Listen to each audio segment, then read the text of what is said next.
broke the rules. That's why the United States is now applying tariffs to other countries, and much as these tariffs were for many years applied to us, uncontrollably applied to us, we've used tariffs as a defense mechanism under the Trump administration, including my first term, where hundreds of billions of dollars in tariffs were taken in. And by the way, we had the lowest inflation, and now we have very low inflation. The only thing different is that we have hundreds of billions of dollars flowing into our country. But this is how we will ensure that the system works for everyone and is sustainable into the future. We're also using tariffs to defend our sovereignty and security throughout the world, including against nations that have taken advantage of former U.S. administrations for decades, including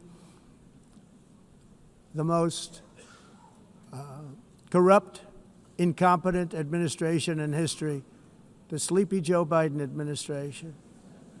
Brazil now faces major tariffs in response to its unprecedented efforts to interfere in the rights and freedoms of our American citizens and others, with censorship, repression, weaponization, judicial corruption, and targeting of political critics in the United States. I have a little problem saying this because I must tell you, I was walking in and the leader of Brazil was walking out. We saw him, and I saw him, he saw me, and we embraced. And then I'm saying, can you believe I'm going to be saying this in just 2 minutes? We actually agreed that we would meet next week. We didn't have much time to talk, like about 20 seconds. They were in retrospect, I'm glad I waited because this thing didn't work out too well. But we did talk. We had a good talk, and we agreed to meet next week, if that's of interest. But he seemed like a very nice man, actually. He liked me, I liked him. But if you, and I only do business with people I like. When I don't like them, I don't like them. But we had, at least for about 39 seconds, we had excellent chemistry. It's a good sign.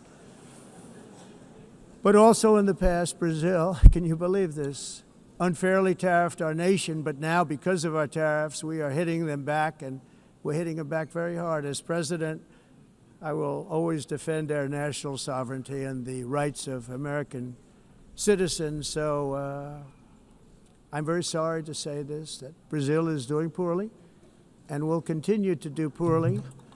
They can only do well when they're working with us.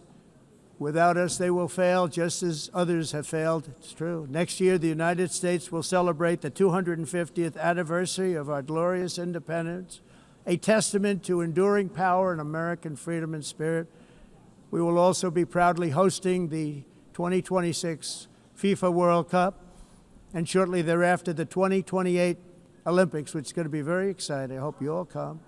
I hope that countless people from all over the globe will take part of these will be great celebrations of liberty and human achievement, and that together we all can rejoice in the miracles of history that began in July 4th, 1776, when we founded the light to all nations. And it's something really that an amazing thing came out of that date. It's called the United States of America.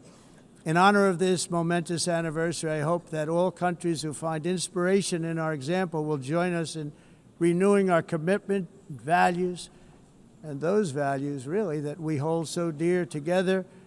Let us defend free speech and free expression. Let us protect religious liberty, including for the most persecuted religion on the planet today. It's called Christianity. And let us safeguard our sovereignty and cherish qualities that have made each of our nations so special, incredible, and extraordinary. In closing, I just want to repeat that immigration and the high cost of so-called green renewable energy is destroying a large part of the free world and a large part of our planet. Countries that cherish freedom are fading fast because of their policies on these two subjects. You need strong borders and traditional energy sources if you are going to be great again. Whether you have come from north or south, east or west, near or far, every leader in this beautiful hall today represents a rich culture a noble history and a proud heritage that makes each nation majestic and unique, unlike anything else in human history or any other place on the face of the earth. From London to Lima, from Rome to Athens, from Paris to Seoul, from Cairo to Tokyo and Amsterdam to right here in New York City, we stand on the shoulders of the leaders and legends, generals and giants, heroes and titans who won and built our beloved nations, all of our nations, with their own courage, strength, spirit, and skill.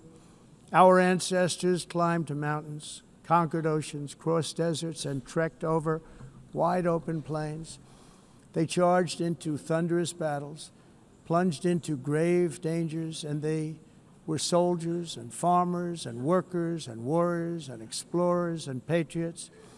They built towns into cities, tribes into kingdoms, ideas into industries, and small islands into mighty empires.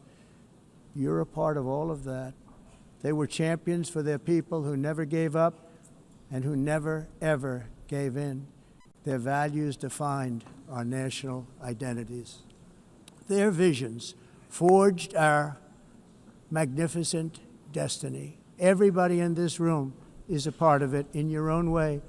Each of us inherits the deeds and the myths, the triumphs, the legacies of our own heroes and founders who so bravely showed us the way.